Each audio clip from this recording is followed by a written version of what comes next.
अस्सलाम वालेकुम। अच्छा जी, ठरक और सड़क इंसान ਨੂੰ ਕਿਤੇ ਵੀ ਲੈ ਜਾਂਦੀ ਹੈ।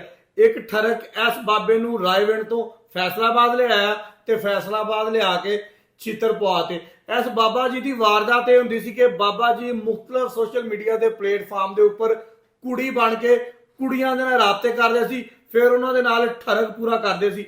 ਇਸ ਬਾਬੇ ਨੇ ਹੁਣ ਤੱਕ 15 ਲੜਕੀਆਂ ਦੇ ਨਾਲ ਇਸ ਤਰ੍ਹਾਂ ਦੇ ਝਾਂਸੇ ਦੇ ਕੇ ਕਦੀ ਉਹਨਾਂ ਦੀ ਕਜ਼ਨ ਬਣ ਜਾਣਾ, ਕਦੀ ਕੀ ਬਣ ਜਾਣਾ, ਬਣ ਕੇ ਉਹਨਾਂ ਦੀਆਂ ਤਸਵੀਰਾਂ ਮੰਗਵਾਉਣੀਆਂ, ਵੀਡੀਓ ਮੰਗਵਾਉਣੀਆਂ, ਬਾਅਦ ਦੇ ਵਿੱਚ ਉਹਨਾਂ ਨੂੰ ਮਿਲਣ ਤੇ ਮਜਬੂਰ ਕਰਨਾ ਤੇ ਬਲੈਕਮੇਲ ਕਰਨਾ। ਇਹ ਬਾਬਾ ਜਨਾਬੇ ਅਲੀ ਹੁਣ ਰਾਏਵਿੰਡ ਤੋਂ ਫੈਸਲਾਬਾਦ ਆਇਆ। ਇਸ ਲੜਕੀ ਦੇ ਨਾਲ ਇਹਦੇ ਮਾਮੇ ਦੀ ਕੁੜੀ ਬਣ ਕੇ ਪਹਿਲੇ ਗੱਲਾਂ ਕਰਨ ਲੱਗ ਗਿਆ।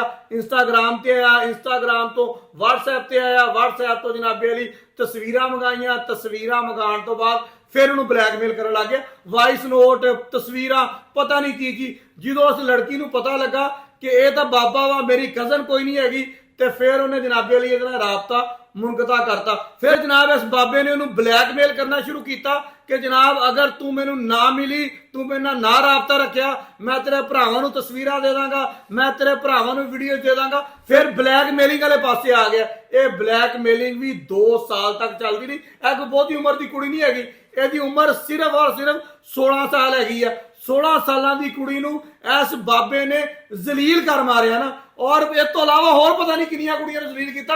ਇਹ ਤਾਂ ਜਦੋਂ ਮੋਬਾਈਲ ਇਹਦਾ ਫੜਿਆ ਗਿਆ, ਮੋਬਾਈਲ ਤੋਂ ਪਤਾ ਲੱਗਾ ਕਿ ਇਹ ਬਾਬਾ ਕਿੰਨਾ ਠਰਕੀ ਆ। ਹੁਣ ਜਨਾਬੇ ਅਲੀ ਮਹੱਲੇਦਾਰਾਂ ਨੇ ਤੇ ਘਰ ਵਾਲਿਆਂ ਨੇ ਇਸ ਬਾਬੇ ਨੂੰ ਫੜ ਲਿਆ। ਜਦੋਂ ਇਹ ਬਾਬਾ ਉਸ ਕੁੜੀ ਨੂੰ ਰਾਬਤਾ ਨਾ ਕਰਨ ਤੇ ਘਰ ਮਿਲਣ ਵਾਸਤੇ ਆ ਗਿਆ ਕਿ ਮੈਂ ਜਨਾਬੇ ਅਲੀ ਤੇਰੇ ਘਰ ਆ ਜਾਵਾਂਗਾ।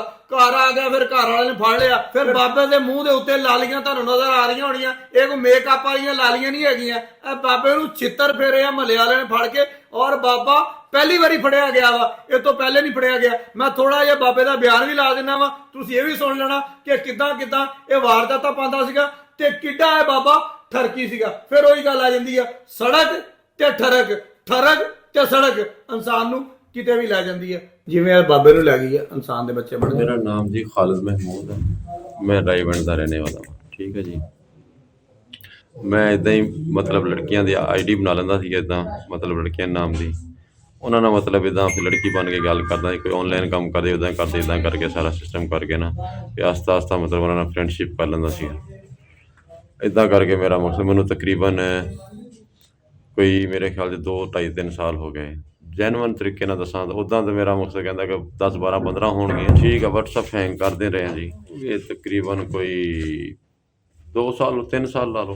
ਰਾਬਤੇ ਨੰਬਰ ਇਦਾਂ ਹੀ ਕਹਿ ਰਿਹਾ, ਪਹਿਲਾਂ ਸੋਸ਼ਲ ਮੀਡੀਆ ਤੇ ਜਿੱਦਾਂ ਇੱਕ ਮਿਸਾਲ ਦੀ ਗੱਲ ਆ ਇੰਸਟਾਗ੍ਰਾਮ ਵਗੈਰਾ ਹੈਗੀ ਆ, ਫੇਸਬੁੱਕ ਹੈਗੀ ਆ, ਉੱਤੇ ਮਤਲਬ ਇਦਾਂ ਕਰਕੇ ਉਸ ਤੋਂ ਬਾਅਦ ਫਿਰ WhatsApp ਤੇ ਜਾਂ ਕਿ ਵੀ ਜਿੱਦਾਂ ਜਿਹਨੂੰ ਸਿੱਧੇ ਲਫ਼ਜ਼ਾਂ 'ਚ ਕਹਾਂ ਬੇਸ਼ਰਮੀ ਚਸਕੇ ਵਾਲੀ ਗੱਲ ਬਸ।